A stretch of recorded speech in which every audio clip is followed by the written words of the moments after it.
Okay, we're now at an exciting part of our tutorial. We're ready to import the pressure loads from Fluent to Mechanical. This is what the FSI simulation is all about. This process is extremely easy. If we close Mechanical and go back to our project schematic, we simply have to drag the solution cell from the CFD to the setup cell of the FEA. Now we'll go back in Mechanical by double-clicking on Setup and click Yes for this message. You'll notice that a new folder just appeared right here. To import the pressure loads, we need to right-click this folder and insert pressure.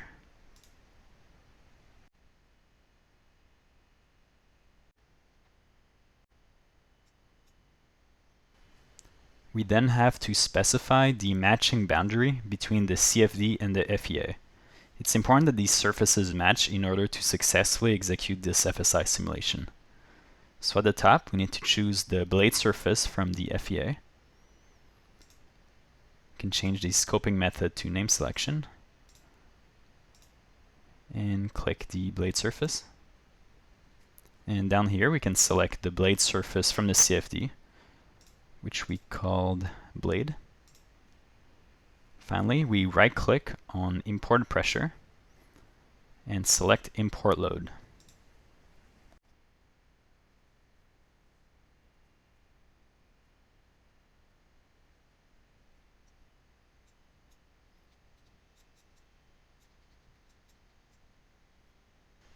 Alright, isn't this pretty cool? So one difference to note between the pressure visualization between Mechanical and CFD post is that one is using vectors and the other is using contours. So here we have a vector representation. So all the gauge pressures are denoted as being positive. So the color scheme here is only denoting magnitude. But these vectors in fact have an orientation because they're vectors after all. In CFD post, the contour map showed both negative and positive gauge pressures within its color scheme. One good takeaway from this picture is that the region of low fluid pressures, as seen in CFD post, are contributing enormously to the pressure load experienced by the blade. It makes sense because the blade has a net difference in pressure between its front and back face, and so the blade will tend to be forced toward the side that has lower pressure. Now take a look at the report located right here under imported pressure.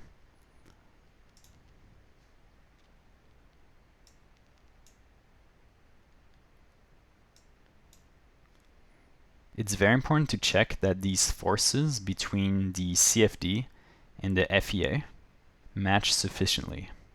What's happening is that we have two different meshes between the FEA and the CFD. This in effect leads to some mapping and interpolation in this transfer of data.